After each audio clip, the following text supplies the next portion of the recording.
नमस्कार, बहुत स्वागत है आपका। आप देख रहे हैं प्राइम न्यूज और मैं हूं आपके साथ श्रुति अंगद। बुलेटिन की करेंगे शुरुआत। मुख्यमंत्री पुष्कर सिंह धामी का रामनगर दौरा है। आज प्रशिक्षण महाअभियान में शिरकत करेंगे मुख्यमंत्री पुष्कर सिंह धामी।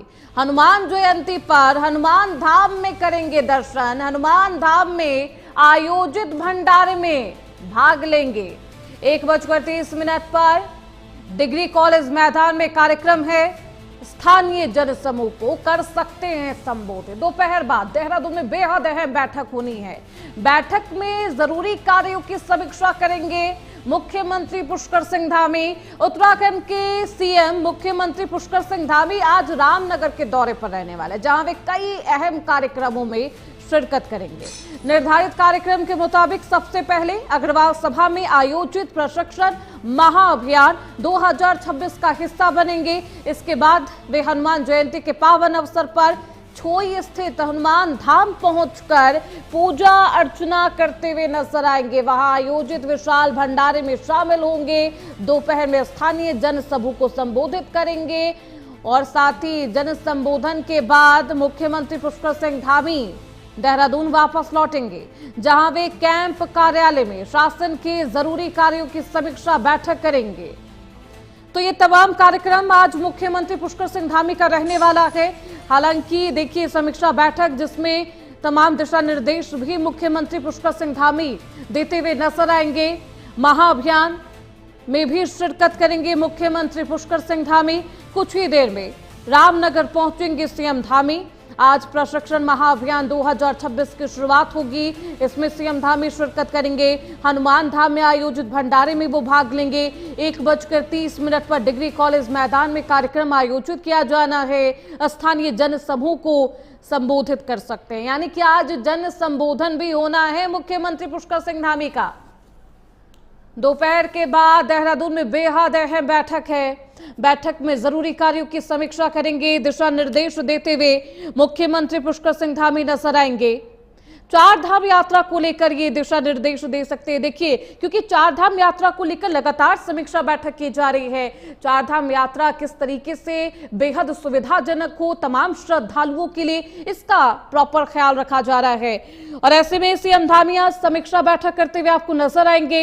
इन तमाम विषयों पर भी बातचीत करेंगे। उत्तराखंड के मुख्यमंत्री पुष्कर सिंह धामी आज रामनगर के दौरे पर रहने वाले हैं, जहां वे कई कार्यक्रमों में शिरकत करेंगे। निर्धारित कार्यक्रम की बात करते हैं। सबसे पहले अग्रवाल सभा में आयोजित प्रशिक्षण महाअभियान 2026 का हिस्सा बनेंगे। इसके बाद वे हनुमान जयंती के पावन अवसर पर छोई स्थित हनुमान धाम पहुंचकर पूजा अर्चना करते हुए नजर आएंगे। वहां पर आयोजित विशाल भंडारे में शामिल होंगे। दोपहर में स्थानीय जनसमूह को संबोधित करेंगे, उनसे बातचीत करेंगे, उनका हालचाल जानेंगे। तमाम योजनाओं के बारे में लोगों को भी अवगत कराते हुए नजर आएंगे। तो आज तमाम कार्यक्रम है मुख्यमंत्री पुष्कर सिंह धामी का, जिसमें वो शामिल होते हुए नजर आएंगे। और देखिए, इसके बाद जब वो देहरादून वापस लौटेंगे, समीक्षा बैठक होनी है। समीक्षा बैठक में मुख्यमंत्री पुष्कर सिंह धामी अधिकारियों के साथ ये बैठक करते हुए नजर आएंगे। तमाम दिशा निर्देश भी वहां पर दिए जाएंगे। हमारे साथ हमारे सहयोगी जितेंद्र पेटवाल इस खबर पर ज्यादा जानकारी के साथ फोन लाइन पर जुड़ चुके हैं। जितेंद्र, कितने बजे रामनगर पहुंचने वाले हैं मुख्यमंत्री पुष्कर सिंह धामी? क्या कुछ उनका कार्यक्रम रहने वाला है? देखिए, मुख्यमंत्री आज 11:45 पर जो महाअभियान है 2026 उसमें वो शिरकत करेंगे रामनगर में। अग्रवाल जो सभा है रामनगर में, वहां पर ये आयोजन होना है। उसके बाद 12:45 से हनुमान जयंती का एक कार्यक्रम है, पूजा अर्चना है, तो उसमें प्रतिभाग करेंगे। जो छोई स्थित हनुमान धाम है वहां पर एक भंडारा करेंगे।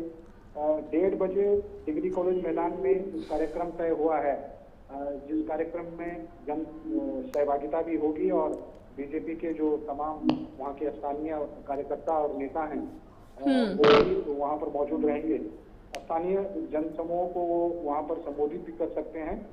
उसके बाद 2:40 पर वो देहरादून लौट जाएंगे और जो कैंप कार्यालय है वहाँ पर वो शासकीय कार्यों की समीक्षा करेंगे। कुछ जो विभागीय बैठकें होंगी अधिकारियों के साथ, उसको संपादित करेंगे। देखिए जितेंद्र, यहाँ पर मुख्यमंत्री पुष्कर सिंह धामी रामनगर पहुंचेंगे, तमाम कार्यक्रम है, क्या कुछ प्रशासन की तरफ से तैयारियां की गई है ये भी साथ में बताइएगा, क्योंकि जब भी रामनगर पहुंचते हैं, किसी जिले का दौरा करते हैं सीएम धामी तो सौगात भी देते हैं, क्या कुछ सौगात? देखिए, चुनावी वर्ष है, जाहिर सी बात है, क्योंकि 2027 के चुनावी राष्ट्रीय राजनीति है, उत्तराखंड की राजनीति है। तो मुझे लगता है कि ऐसे में जो जन भावनाएं रहती हैं, लोगों की लंबी जो मांगे रहती हैं विकास को लेकर, उन सब का संज्ञान जनप्रतिनिधि लेते हैं और वहाँ की जो स्थानीय जन समस्याएं होंगी उससे भी वो रूबरू होंगे और जो भी पिछले प्रस्ताव होंगे, जो कार्य योजनाएं रोड मैप में पहले से पाइपलाइन में होंगी, उनको भी आगे बढ़ाने का काम किया जा सकता है। तमाम विकास कार्यों को लेकर भी बातचीत करते हुए यहाँ पर मुख्यमंत्री पुष्कर सिंह धामी नजर आएंगे। रामनगर के दौरे के बाद वो आज शाम में देहरादून लौट जाएंगे, यहाँ पर वो समीक्षा बैठक करते हुए नजर आएंगे। बहुत शुक्रिया जितेंद्र पेटवाल आपका इन तमाम जानकारियों के लिए। आप बने रहिए, आगे भी आपका रुख करेंगे जितेंद्र। चलिए खबरों बढ़ते आगे। बद्रीनाथ धाम में यहाँ पर बेहद सख्त नियम लागू किए गए। धार्मिक आयोजनों के लिए अब आपको अनुमति लेनी होगी, आप ऐसे ही धार्मिक आयोजन नहीं कर सकते हैं। नगर पंचायत की अनुमति पर ही अब होगा आयोजन। बिना अनुमति कार्यक्रम पर 50,000 का जुर्माना है। धाम में मांस लाने या फिर उपयोग पर प्रतिबंध है। झुग्गी झोपड़ी बनाने के लिए भी अनुमति लेनी होगी। बद्रीनाथ धाम की यात्रा और मर्यादा को लेकर नगर पंचायत ने बेहद अहम फैसला लिया है। अब धाम में भागवत कथा, भंडारा या किसी भी विशेष धार्मिक आयोजन के लिए नगर पंचायत से ऑनलाइन या फिर आप ऑफलाइन अनुमति आपको लेनी होगी, ये अनिवार्य कर दिया गया है। नियमों का उल्लंघन करने पर 50,000 रुपए का जुर्माना लगेगा। इसके साथ ही पूरे बद्रीनाथ क्षेत्र में मांस लाने और उसके उपयोग पर पूरी तरह प्रतिबंध है। पंचायत ने इसके लिए 3 नए बाय लॉज तैयार किए हैं, जिन्हें गजट नोटिफिकेशन के लिए भेज दिया गया है। अब बिना अनुमति अस्थायी आवास, झुग्गी बनाना ये भी दंडनीय अपराध होगा। इसके लिए आपको भारी भरकम जुर्माना देना होगा। ये पंचायत की तरफ से, नगर पंचायत की तरफ से ये फैसला लिया गया है। बद्रीनाथ धाम में आप किसी भी तरीके का धार्मिक अनुष्ठान बिना अनुमति के नहीं कर पाएंगे। हमारे साथ हमारे सहयोगी जितेंद्र पेटवाल फोन लाइन पर लगातार बने हुए। जितेंद्र, नगर पंचायत की तरफ से क्या कुछ फैसला लिया गया है, क्यों लिया गया है और इसका प्रभाव क्या होगा? देखिए, व्यवस्थाओं को दुरुस्त करने के लिए नगर पंचायत ने स्थानीय स्तर पर इस चीज का प्रस्ताव रखा है और बद्रीनाथ केदारनाथ मंदिर समिति को भी अपना एक सुझाव कहें या जो कार्यप्रणाली है आगे की कैसे संचालित होगी वो भेजी गई है। शासन को भी उसकी एक पत्रावली भेजी गई है और ऐसे माना जा रहा है कि बहुत जल्द इसका गजट नोटिफिकेशन भी जारी हो जाएगा, क्योंकि अव्यवस्थाएं वहां पर हो जाती हैं, बहुत अधिक मात्रा में श्रद्धालु वहां पहुंचते हैं। ऐसे में व्यवस्थाओं को सुदृढ़ रखने के लिए ये सब कदम उठाए जा रहे हैं और खास तौर पर वहां पर जो भी आयोजन होते हैं, पहले लोग अपने हिसाब से जगह देखकर वहां पर भंडारे और कथा या अन्य चीजों का प्रावधान कर लेते थे। ऐसे में व्यवस्थाएं थोड़ा चरमरा जाती थी, लेकिन अब स्पष्ट कर दिया गया है कि अगर किसी को कोई भी आयोजन मंदिर क्षेत्र में करना है उसके लिए पहले संबंधित जो एजेंसी है उससे अनुमति लेनी जरूरी होगी। नो ऑब्जेक्शन सर्टिफिकेट जो होता है एनओसी, वो लेनी जरूरी होगी। और पूजा अर्चना के लिए भी विशेष पूजा अर्चना अगर किसी को करवानी है तो उसको लेकर भी पहले से ही अनुमति लेनी पड़ेगी। तमाम जो व्यवस्थाएं हैं उन सब चीजों को अगर वहां पर संचालित करना है तो अनुमति। लेकिन ये जो अनुमति की जो प्रक्रिया है क्या बेहद सरल है? क्योंकि बद्रीनाथ धाम में लाखों की संख्या में श्रद्धालु आते हैं, वो तमाम अनुष्ठान करना चाहते हैं, तमाम आयोजन किए जाते हैं, ये धार्मिक आयोजन होते हैं। इसके लिए अनुमति प्राप्त करना कितना कठिन होगा, कितना चुनौतीपूर्ण होगा जितेंद्र? देखिए, मुझे लगता है कि कोई भी आदमी अपना कोई आयोजन किसी धार्मिक स्थल पर करता है तो पहले से तय होता है, तो लिहाजा मुझे नहीं लगता कि उन्हें कोई दिक्कतों का सामना करना पड़ेगा, क्योंकि आपको सिर्फ एक एप्लीकेशन देनी है, वहाँ सूचित करना है कि हम इस तरह का धार्मिक आयोजन वहाँ पर कर रहे हैं, तो आपको आसानी से अनुमति मिल जाएगी। उसी हिसाब से वहाँ जो स्थान का चयन हो। किन किन परिस्थिति में यहाँ पर आयोजन धार्मिक अनुष्ठान के लिए अनुमति नहीं मिल पाएगी जितेंद्र? देखिए, सामान्य सी बात है कि अगर किसी को वहाँ पर पूजा अर्चना करनी है, कथा करनी है, तो उसके लिए अनुमति वहाँ पर मिलेगी। कोई मेले वहाँ लगाने हो, उसकी कोई अनुमति वहाँ पर नहीं मिलेगी। कोई फड़ या दुकान। तो देखिए, बेहद सख्त नियम लागू कर दिए गए हैं बद्रीनाथ धाम में पंचायत की तरफ से। हालांकि अगर आपको किसी भी तरीके का धार्मिक अनुष्ठान करना है, झुग्गी बनानी है, भंडारा करना है, तो उसके लिए आपको अनुमति लेनी होगी। बहुत शुक्रिया जितेंद्र पेटवाल आपका इन तमाम जानकारी को। चलिए खबरों बढ़ते आगे। उत्तराखंड में चारधाम यात्रा की बेहतर व्यवस्थाओं को लेकर प्रसिद्ध कथा व्यास देवकी नंदन ठाकुर जी महाराज ने मुख्यमंत्री पुष्कर सिंह धामी की जमकर तारीफ की। उन्होंने कहा कि मुख्यमंत्री के नेतृत्व में चारधाम यात्रा पहले से कहीं अधिक सुव्यवस्थित और सुदृढ़ हुई है। देवकी नंदन ठाकुर जी ने श्रद्धालुओं की सुविधा में हुए उल्लेखनीय सुधारों के साथ साथ केदारनाथ और हेमकुंड साहिब रोपवे परियोजनाओं के लिए मुख्यमंत्री के विजन और प्रयासों को राज्य के विकास के लिए मील का पत्थर बताया है।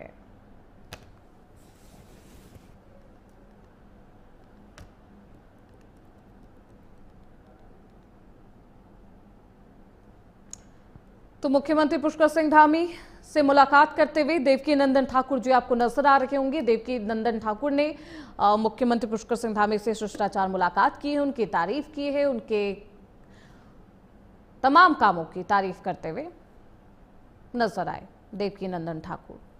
ये तस्वीरें हैं मुलाकात की, जहां पर सम्मानित भी करते हैं मुख्यमंत्री पुष्कर सिंह धामी देवकी नंदन ठाकुर जी को। उनके साथ बातचीत करते हुए आपको नजर आ रहे होंगे। तमाम विषयों पर यहां पर बातचीत की गई। खास तौर पर चारधाम यात्रा की शुरुआत होनी है, उससे पहले जब देवकी नंदन ठाकुर जी पहुंचते हैं मुख्यमंत्री पुष्कर सिंह धामी से मुलाकात करने के लिए, उनको सम्मानित किया जाता है।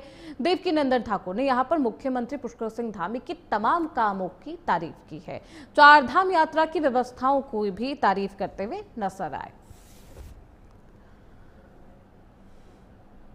तो वहीं देहरादून में आबकारी विभाग ने कार्रवाई की है। नियम उल्लंघन पर बार का लाइसेंस रद्द कर दिया गया है। तय समय के बाद बार संचालन पर अब एक्शन लिया गया है। आबकारी विभाग ने बार संचालकों को चेतावनी भी दी है। देखिए, लगातार चेतावनी जारी की जा रही है। एक बार फिर से आबकारी विभाग की तरफ से बार संचालकों को चेतावनी दी गई है। शर्तों का पालन करने पर आप पर कोई कार्रवाई नहीं होगी, लेकिन अगर आप नियम कानून का उल्लंघन करते हैं तो बेहद सख्त एक्शन लिया जाएगा। देहरादून में आबकारी विभाग ने नियमों के उल्लंघन पर सख्त रुख अपनाते हुए जेएनजी बार का लाइसेंस रद्द कर दिया है। ये कार्रवाई बार को निर्धारित समय सीमा से अधिक समय तक संचालित करने पर की गई है। जिला आबकारी अधिकारी वीके जोशी ने सभी बार, नाइट क्लब और पब संचालकों की बैठक बुलाकर बेहद स्पष्ट निर्देश दिए हैं कि वे लाइसेंस की शर्तों का बेहद सख्ती से पालन करवाएं। विभाग ने चेतावनी दी है कि भविष्य में किसी भी प्रकार का उल्लंघन पाए जाने पर तत्काल प्रभाव से आपका लाइसेंस रद्द कर दिया जाएगा। नियमों का उल्लंघन कतई बर्दाश्त नहीं है। आबकारी विभाग की तरफ से चेतावनी दी गई है। हमारी बैठक में हमारे साथ के जितने भी हमारे सब इंचार्ज और सारे जो बार लाइसेंस और पत्रकार तो उनके साथ हमारे साथ ये इस बात में बड़ा फोकस रहा। इस समय से जो भी नियम सारणी है उसके अनुसार अपना कार्य कर रहा है। और कल ही हमारा जो बार है जिसपे जो भी कार्रवाई की बात चल रही है उसको भी सस्पेंड कर दिया गया उसको कल। और आगे भी हमने कहा है कि जो भी बार और जो भी अनुज्ञापन वो समय से देरी से खोलेंगे और नियमों का उल्लंघन करेंगे उनको निश्चित के लिए कार्रवाई के लिए भेज दिया जाएगा। तो चलिए खबरों में बढ़ते हैं आगे। देहरादून में राजपुर फायरिंग कांड में 3 और गिरफ्तारी हुई है। मॉर्निंग वॉक पर बुजुर्ग की मौत का ये पूरा मामला है और गोलीबारी कांड में अब तक 7 लोग गिरफ्तार हो गए हैं। बाढ़ विवाद के बाद गोलीबारी की गई थी। बाकी फरार आरोपियों की तलाश भी की जा रही है। देहरादून के राजपुर क्षेत्र में मॉर्निंग वॉक पर निकले बुजुर्ग की मौत के मामले में पुलिस को यह सफलता मिली है। फायरिंग कांड में शामिल 3 और अभियुक्तों को गिरफ्तार कर लिया गया है। जांच में यह भी सामने आया कि यह पूरी घटना एक प्राइवेट बार में हुए विवाद के बाद 2 पक्षों के बीच पीछा करने के दौरान हुई, जिसमें गोली लगने से एक बेगुनाह बुजुर्ग की जान चली गई है। पुलिस अब तक इस पूरे मामले में कुल 7 आरोपियों को जेल भेज चुकी है, जबकि बाकी बचे फरार लोगों की गिरफ्तारी के लिए दबिश दी जा रही है।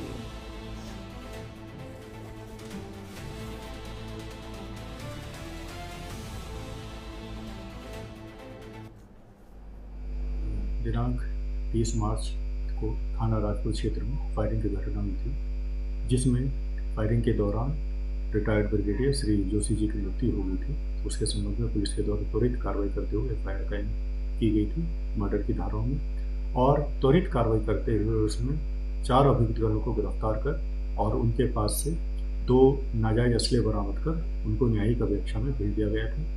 आज पुलिस के द्वारा इसमें जो टीमें लगी हुई थी अन्य अभियुक्तों की गिरफ्तारी के हेतु, उनके द्वारा सफलता प्राप्त की गई है और इस अभियोग में वांछित 3 और अभियुक्तगणों को पुलिस के द्वारा आज गिरफ्तार कर लिया। तो वहीं उत्तराखंड के उधम सिंह नगर में हज यात्रियों की सुविधा और सुरक्षा के लिए विशेष टीकाकरण शिविर का आयोजन किया गया। उत्तराखंड राज्य हज समिति ने स्वास्थ्य विभाग के सहयोग से राजकीय मेडिकल कॉलेज में हाजियों का टीकाकरण और मेडिकल परीक्षण। इस दौरान समिति के अध्यक्ष खतीब मलिक ने मुख्यमंत्री पुष्कर सिंह धामी के मार्गदर्शन में हज यात्रा को सुगम बनाने के लिए लगातार प्रयास किए जा रहे हैं।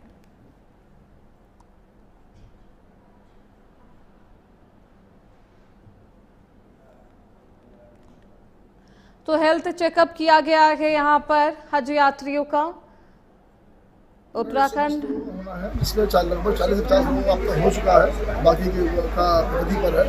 और हाजियों जो जाएंगे हमारे 1300 लगभग 40 है, 1500 ने अप्लाई किया था, जिसमें 150 कैंसिल हो गए हैं आसपास। और फ्लाइटों का आना जाना 18 अप्रैल से फ्लाइटें हमारी स्टार्ट हो रही हैं और 20 मई तक फ्लाइटें हमारी चल रही हैं।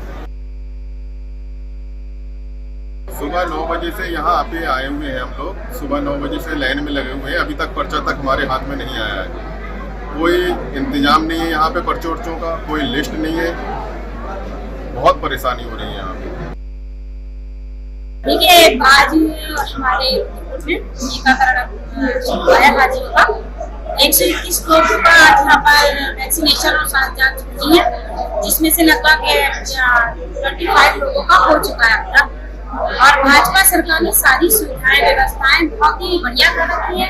यहाँ कोई दिक्कत नहीं है, सारी जांचें फ्री है। 7 प्रकार की जांचें हैं जो करवानी है लोगों को, स्वास्थ्य कार्ड बनना है, लेकिन सारी। तो वहीं देहरादून में 10 अप्रैल से शुरू होगी हेली सेवा बुकिंग। IRCTC के आधिकारिक पोर्टल से आप बुक कर सकेंगे अपनी सीटें। 8 कंपनियों को केदारनाथ शटल सेवा की अनुमति है। ठगी से बचने के लिए UCADA की अपील है। 4 धाम यात्रा को सुगम बनाने की तमाम तैयारियां हैं। उत्तराखंड की विश्व प्रसिद्ध 4 धाम यात्रा को लेकर तैयारियां तेज हो गई है। हवाई मार्गदर्शन करने वाले श्रद्धालुओं के लिए 10 अप्रैल से हेलीकॉप्टर सेवाओं की आप ऑनलाइन बुकिंग कर सकेंगे। यात्री केवल आधिकारिक पोर्टल का इस्तेमाल कर सकते हैं। आधिकारिक पोर्टल के माध्यम से ही आप अपनी हेली सेवा बुक कर सकते हैं, इसके अलावा कोई विकल्प नहीं। उत्तराखंड नागरिक उड्डयन विकास प्राधिकरण ने केदारनाथ धाम के लिए 8 कंपनियों को शटल सेवा की अनुमति दे दी है। यूकाडा के CEO डॉक्टर आशीष चौहान ने यात्रियों से अपील भी की है कि वे ठगी से बचने के लिए केवल अधिकृत वेबसाइट का ही उपयोग करें और यात्रा से पहले मौसम और तमाम दिशा निर्देशों की पूरी जानकारी ले लें, उसके बाद ही यात्रा करें। इसके बारे में भी अपील की गई है। किसी तरीके की दुर्घटना ना हो, इसका ख्याल भी रखा जाए। आप मौसम विभाग की चेतावनी को लेकर भी अपडेट रहे। मौसम विभाग क्या कुछ हाई अलर्ट जारी कर रहा है, इसको लेकर भी पल पल की अपडेट लेते रहे। 10 अप्रैल से इसकी शुरुआत होनी है। आप IRCTC के आधिकारिक पोर्टल से अपनी सीटें बुक कर सकते हैं, हवाई यात्रा बुक कर सकते हैं। इसके अलावा कोई विकल्प नहीं। अधिकारियों की तरफ से भी ये अपील की गई है कि ठगी से बचें और जो भी रिलायबल सोर्सेज नहीं है उन पर विश्वास ना करें, वहां से हेली सेवा बुकिंग ना करें। अभी हम लोगों की आज IRCTC के साथ मीटिंग है और हम जल्दी ये ट्राई करेंगे कि हमारी ऑनलाइन बुकिंग स्टार्ट हो जाए और ये ऑलमोस्ट 10 अप्रैल के आसपास स्टार्ट होने की संभावना लग रही है मुझे। और जो ऑथेंटिक वेबसाइट है या जो आधिकारिक वेबसाइट अगर हम बात करें तो वो heliYatra.irctc.co.in रहेगी और इसी से टिकट्स लिए जाने का मेरा यात्रियों से अनुरोध रहेगा। अगर किसी अन्य माध्यम से कोई सोशल मीडिया पे टिकट या फेक टिकटिंग जैसी कंडीशंस आती हैं तो हम उसको स्ट्रिक्टली डील करें।